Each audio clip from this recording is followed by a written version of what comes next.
नमस्कार दोस्तों, stock India YouTube channel में आपका हार्दिक स्वागत है। आप देख रहे हैं स्टॉक इंडिया यूट्यूब चैनल। अगर आप पहली बार चैनल को विजिट कर रहे हैं तो बेल आइकन को हिट कर लें, ऑल को सेलेक्ट कर लें। और दोस्तों, इस वीडियो में बात करने वाले हैं दलाल स्ट्रीट गपशप की। और इस सप्ताह, ये जो सप्ताह 28 नवंबर से 2 दिसंबर को चलने वाला जो सप्ताह है, इसमें बात करते हैं इस वीडियो में हम दलाल स्ट्रीट के गपशप की। इस सप्ताह में ऐसी कौन सी खबरें हैं जो दलाल स्ट्रीट में चर्चा में रहेंगी। और ये देखने वाली बात रहेगी कि जो इंडेक्स, सभी इंडेक्स हैं वो बुलिश हैं। पिछले वीक के सेशन से इंडेक्स है, सभी जो इंडेक्स और मार्केट है वो बुलिश हैं। तो क्या बुल्स इसी सप्ताह, क्या बुल्स हाई रहेंगे या बियर से उनको पटकने देंगे? और क्या निफ्टी है 19,000 को पार कर पाएगा? इन्हीं सभी बिंदुओं पर केंद्रित रहेगा ये वीडियो। तो चलिए मित्रों, चलते हैं, शुरुआत करते हैं इस वीडियो की। और वीडियो की शुरुआत करते हैं हॉलीडेज से। पहले देखते हैं कि इस सप्ताह में कौन हॉलीडे रहेगी, क्या मार्केट पूरे 5 दिन चलेगा। तो इस सप्ताह कोई हॉलीडे नहीं है। और आप देख रहे होंगे ये पूरे वर्ष का हॉलीडे कैलेंडर है। देखें तो भी एनएससी की ऑफिशियल जो है जो हॉलीडेज है वो पहले ही अनाउंस कर रखे हैं। तो इस महीने में केवल 8 नवंबर को छुट्टी का दिन था। और तो इस कोई हॉलीडे नहीं है इस वीक में। और पूरी मार्केट है वो, और इस सप्ताह कुल 5 डेज मार्केट है वो रनिंग में रहेगा। तो चलते हैं, देखते हैं, वीडियो की शुरुआत करते हैं। और वीडियो की शुरुआत करते हैं हम निफ्टी इंडेक्स से ही करते हैं। और निफ्टी है पिछले वीक को शुक्रवार के सेशन में 18,500 के ऊपर क्लोजिंग दी है। और बहुत ही बेहतरीन क्लोजिंग रही है। और अभी भी मार्केट हो काफ़ी बुलिश नजर आ रहा है। और देखिए तो निफ्टी ने अपनी ऑल टाइम का जो 52 हुआ है, ऑल टाइम जो हाई है 18,534, उसके काफ़ी नज़दीक ही, काफ़ी क्लोज ही बंद हुए हैं। और 512 पर क्लोजिंग दी है। और ऑल टाइम जो हाई है 18,534 का, उसके ये जो आंकड़ा है उसके काफ़ी नज़दीक है। और मार्केट काफ़ी बुलिश की स्थिति में नजर आ रहा है। तो क्या निफ्टी है वो 19,000 के पड़ाव को पार कर पाएगा या इसके नीचे ही दम तोड़ देगा? तो ये देखने वाली बात होगी, इन्हीं से चर्चाएं हम इसमें करेंगे। और बाजार का मूड माहौल और ओवरऑल वर्ल्ड वाइड जो न्यूज़ का देखें तो अभी तक ऐसी कोई न्यूज़ या ऐसी कोई इवेंट नहीं बनती दिख रही है जिसकी वजह से जो मार्केट का जो सेंटिमेंट बना है, और ये सेंटिमेंट है वो बरकरार रहने की उम्मीद है।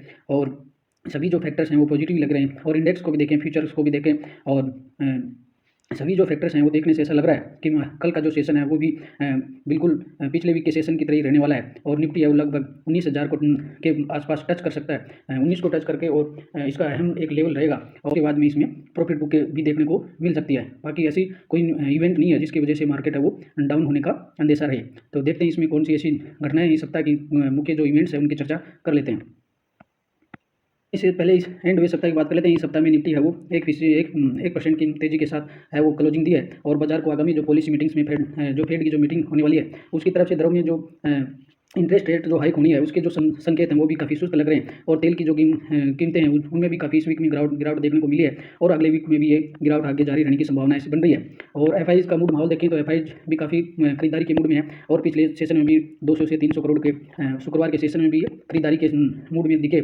और यूएस बॉन्ड यील्ड्स की बात करें तो उसमें बॉन्ड यील्ड में भी गिरावट के चलते सेंटीमेंट काफ़ी मजबूत होने से सपोर्ट मिल रहा है। और सेंसेक्स की बात करें तो सेंसेक्स 600 अंक से ज़्यादा बढ़ करके और शुक्रवार के सेशन में 62,294 पर क्लोजिंग दी है। निफ्टी इंडेक्स निफ्टी की बात करें तो निफ्टी ने भी 200 अंक की बढ़त के साथ उछलकर 18,513 पर क्लोज हुआ है, जो काफ़ी मजबूत फैक्टर लग रहा है। और ओवरऑल काफ़ी सेंटीमेंट है वो काफ़ी मजबूत बना हुआ है।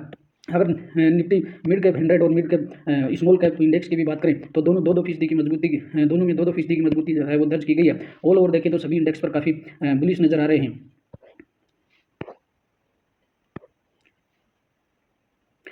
और इस वीक में देखें तो फेड चेयर की स्पीच है वो इस सप्ताह में होने वाली है। और 1 दिसंबर को फेड के जो चेयरपर्सन है उनकी स्पीच होने वाली है। और अन्य हम जो मैक्रो इकोनॉमिक डेटा है उसका असर भी बाजार की चाल को प्रभावित करेगा। और अगले सप्ताह है वो महत्वपूर्ण है, 10 से 11 जो चीज़ें वो महत्वपूर्ण रहने वाली है। तो ये सभी जो बाजार का जो ऑल ओवर मूड माहौल काफ़ी पॉजिटिव लग रहा है। लेकिन कुछ मैक्रो और जियोपॉलिटिकल जो घटनाएं हैं वो बाजार को प्रभावित कर सकती हैं, जिससे बाजार का मूड है वो प्रॉफिट बुकिंग की ओर भी हो सकता है।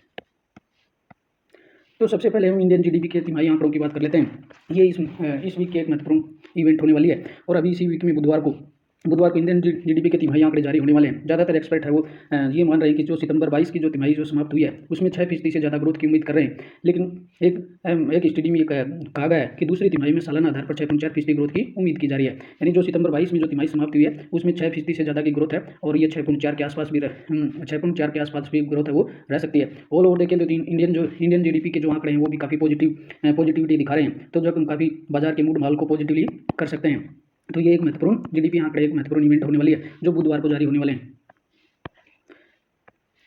इसके अलावा हम बात करें तो इंडियन जीडीपी और फिस्कल डेफिसिट के आंकड़े भी इसी माह में आने वाले हैं, और अक्टूबर का जो इंफ्रास्ट्रक्चर आउटपुट के डाटा भी बुधवार को रिलीज होने वाले हैं, और नवंबर का S&P ग्लोबल मैन्युफैक्चरिंग PMI का डाटा भी गुरुवार को जारी होगा। ऑल ओवर देखें तो ये 3 से 4 जो इकोनॉमिक जो डाटा है वो इसी सप्ताह जारी होने वाला है, और इन्हीं सभी डाटाओं पर बाजार की काफ़ी पैनी नजर रहेगी। और अब बात कर लेते हैं इसी माह में नवंबर में जो ऑटो सेल्स की जो बिक्री है उनके डाटा भी आने वाले हैं। इसी माह के जो ऑटो सेल जो इंडस्ट्री है उनके जो सेल्स रहे हैं, कितने सेल्स रहे हैं, वो भी डाटा इसी महीने 1 तारीख को अभी जारी होने वाले हैं। गाड़ियों की जो मासिक बिक्री के आंकड़ों पर बाजार की काफ़ी पैनी नजर रहेगी। कमर्शियल व्हीकल की डिमांड नवंबर में भी जारी रहने का अनुमान लगाया जा रहा है। यानी और जो पिछले जो नवंबर का जो सीजन रहा है वो काफ़ी त्योहारी जो सीजन रहा है, फेस्टिवल सीजन रहा है, इस वजह से जो ऑटो सेक्टर के जो आंकड़े हैं वो भी काफ़ी है वो मजबूत रहने का संकेत कर रहे हैं। वहीं दूसरी ओर देखें तो सेमीकंडक्टर्स की सप्लाई है वो भी काफ़ी सुधरती हुई नजर आ रही है। ओवरऑल देखें तो पैसेंजर जो व्हीकल्स है उनकी सेल में सुधार का अनुमान है, और फेस्टिवल जो सीजन है उसमें भी काफ़ी फेस्टिवल सीजन की वजह से भी नवंबर के आंकड़े काफ़ी सुधरे हुए नजर आएंगे। ओवरऑल देखें तो ऑटो सेक्टर में जो सेल्स जो ग्रोथ होगी वो पॉजिटिवली देती हुई दिखाई दे रही है। तो ये भी ऑटो सेक्टर के जो आंकड़े आएंगे वो भी बाजार के माहौल को एक पॉजिटिवली गति दे सकते हैं। तेल की जो कीमतें हैं वो पिछले वीक में देखें तो तेल की कीमतें तेजी की एक बड़ी वजह रही। तेल की कीमतों में काफ़ी गिरावट देखने को मिली, और पिछले वीक में तेल में जो ऑयल थी उसमें ऑयल प्राइसेस थी वो 2% तक नीचे गिर गई थी, और महंगाई और फिस्कल डेफिसिट में गिरावट की उम्मीदें बढ़ गई थी। और इसमें यह कहा कि RBI को भी, और जो ऑयल में जो गिरावट हुई है उससे RBI को भी एक कहीं ना कहीं राहत मिली है, और उसकी ये जो राहत है वो RBI की दरों में बढ़ोतरी में जो कमी देखी जा सकती है। और ये RBI के भी जो दरें बढ़ाने की जो आशाएं की जा रही हैं वो भी जो संभावनाएं हैं कि RBI वो रेट हाइक्स जो करेगा उसमें जो कटौती करने की गुंजाइश है वो बढ़ती हुई दिखाई दे रही है। और इस माह में भी इस वीक में भी तेल की जो कीमतें हैं वो लगभग स्थिर बने रहने की संभावनाएं हैं।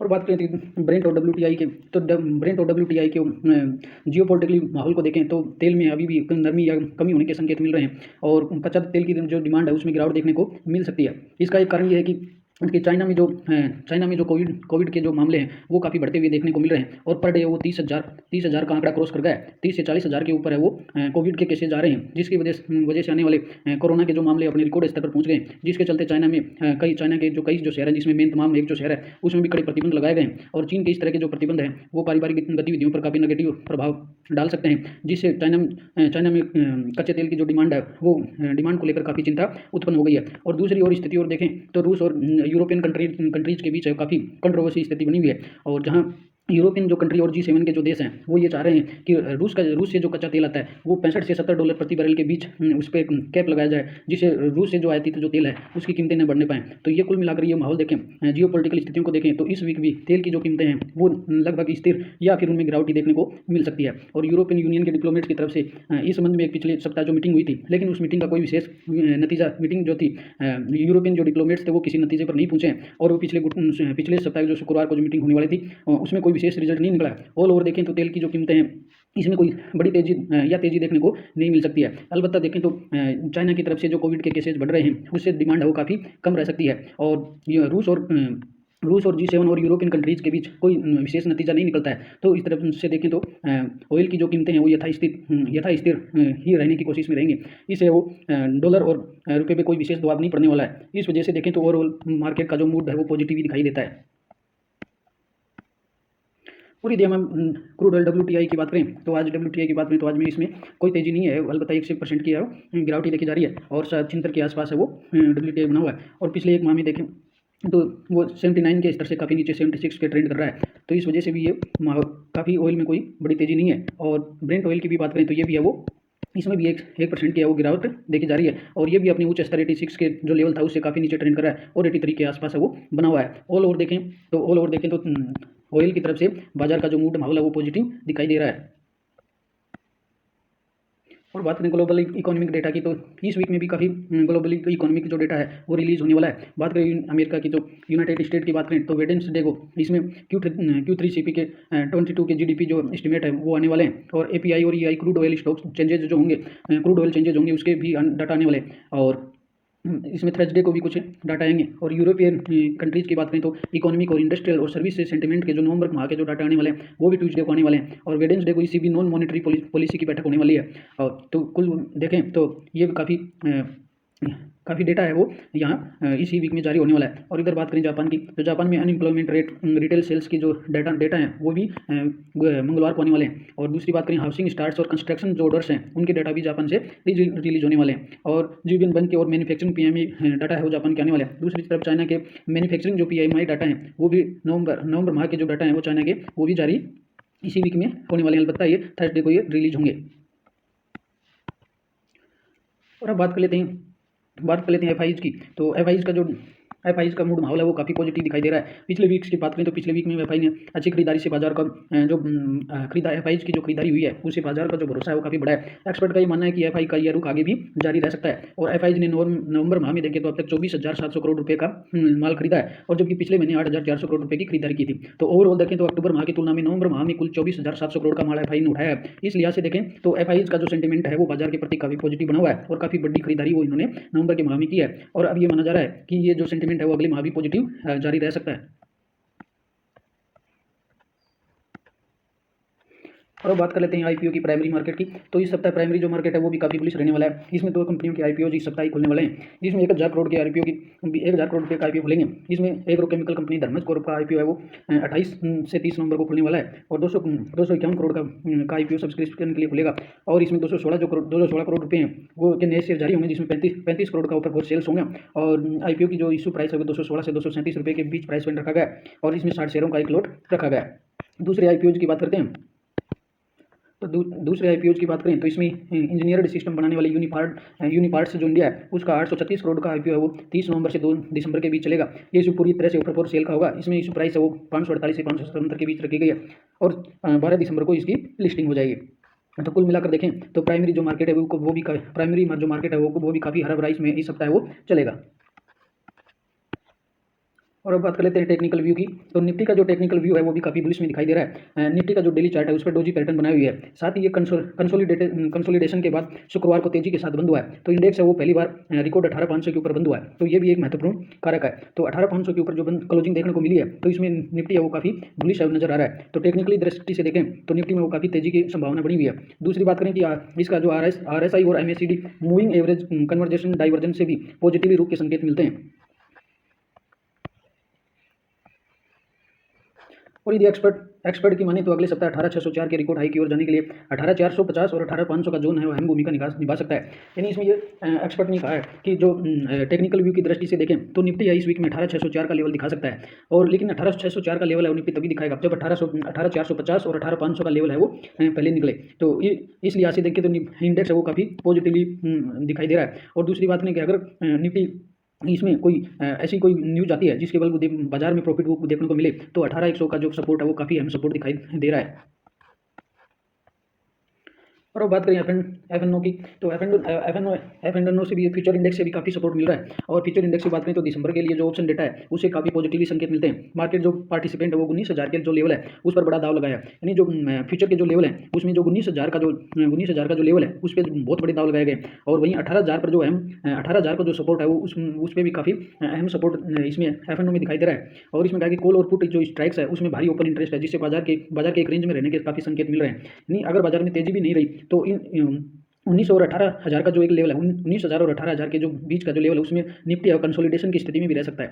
और जिससे ज़्यादा जो कॉल बेस है 18,500 का जो स्ट्राइक है उस पर जो कॉल बेस है वो सबसे ज़्यादा बताया जा रहा है। वहीं अगर पुट बेस की बात करें तो पुट बेस में इसमें 18,300 का स्ट्राइक है वो सबसे ज़्यादा है। तो ओवरऑल देखें तो एफ एन ओ से भी इसमें काफ़ी पॉजिटिवली माहौल देखने को मिल रहा है।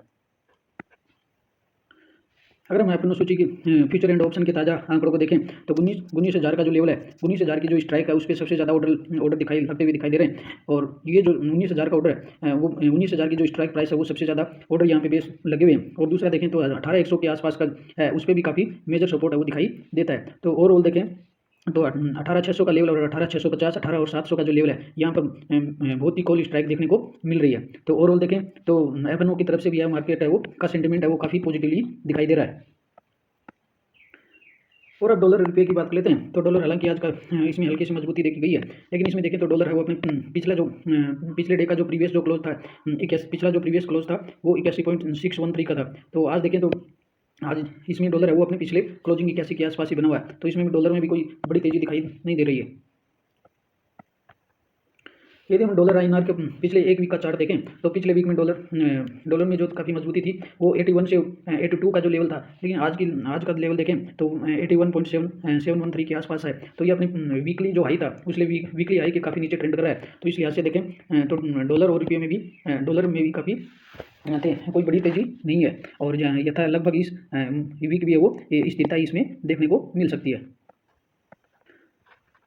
और यदि हम बात करें VI इंडेक्स की, वॉलेटिलिटी इंडेक्स की बात करें तो वॉलेटिलिटी जो इंडेक्स है उसमें भी पिछले नवंबर माह में काफ़ी उतार चढ़ाव इसमें कम हुआ है। और पीछे का जो 1 ईयर का एवरेज देखें तो VI जो इंडेक्स है वो 17 के स्तर से काफ़ी घट करके और 13 के आसपास आ गया है। तो जो वॉलेटिलिटी इंडेक्स है वो भी काफ़ी पॉजिटिवली नजर आता है और ये एक साल के अपने निचले स्तर पर चला गया है। और सप्ताह के दौरान इसका देखें तो 7.37% से घटकर 13.33 के स्तर पर आ गया है, जिससे तेजड़ियों ने काफ़ी राहत की सांस ली है।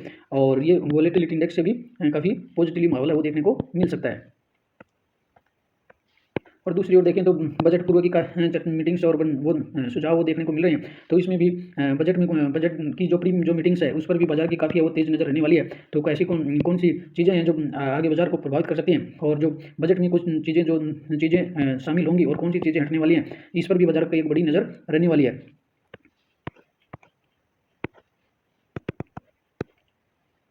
और अब बात करें फार्मा इंडस्ट्री की तो अप्रैल से अक्टूबर की जो माह है, अप्रैल से अक्टूबर का जो माह था, अप्रैल से अक्टूबर का जो सेशन था उसमें फार्मा जो इंडस्ट्रीज़ के जो एक्सपोर्ट जो डाटा आए वो भी काफ़ी अच्छे डाटा आए। और इसमें फार्मा जो एक्सपोर्ट था उसमें 4.5% की तेज़ी के साथ 14.57 अरब डॉलर के स्तर पर फार्मा एक्सपोर्ट के डाटा आए। तो वो भी एक बाजार के लिए काफ़ी पॉजिटिवली न्यूज है। दूसरी ओर बात करें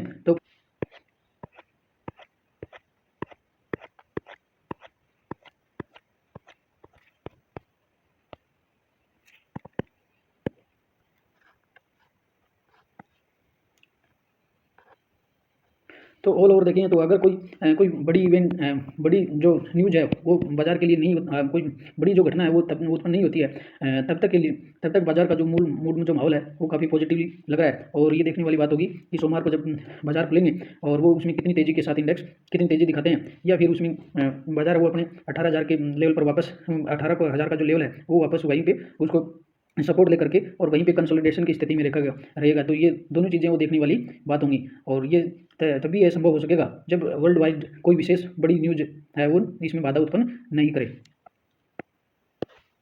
तो मित्रों इस वीडियो में हमने इस सप्ताह जो महत्वपूर्ण जो इवेंट्स होने वाली थी और महत्वपूर्ण इवेंट्स की हमने काफ़ी चर्चाएं इसमें कर ली है। तो अगर वीडियो अच्छा लगा हो तो शेयर और लाइक जरूर कीजिए, चैनल पे बने रहिए, सब्सक्राइब कर लीजिए और अगले वीडियो में नए टॉपिक के साथ फिर मिलते हैं। तब तक के लिए नमस्कार।